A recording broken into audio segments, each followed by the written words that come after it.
There are studies that do show that religious involvement and spirituality are associated with better health outcomes, longer life, better coping skills, particularly at the end of life as it regards to terminal illness.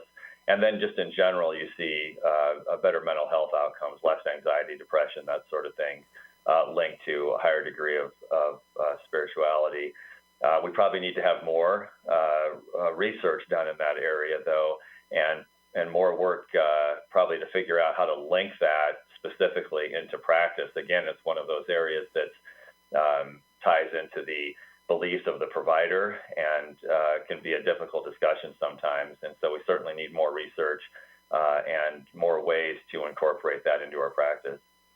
Health literacy specifically refers to the degree to which an individual has the capacity to understand and execute on health information that they're given.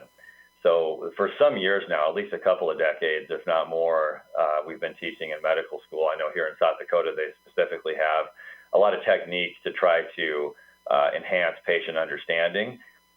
Some things like teach back, use of simple language, and then also looking for kind of motivational interviewing techniques to seek commitment from the patient as to their ability to execute on the information that you're giving them. So there's been a lot of advancement and improvement in that over time, and it's something that we can continue to get better at as a profession. Yeah, there's a growing body of research that has identified the harmful effects that adverse experiences occurring during childhood or adolescence, things like maltreatment, exposure to domestic violence, high-risk neighborhoods, the effects that can have on health throughout life. And we haven't done a great job in the past as we get to know our patients of necessarily incorporating that particular knowledge into their overall picture of health.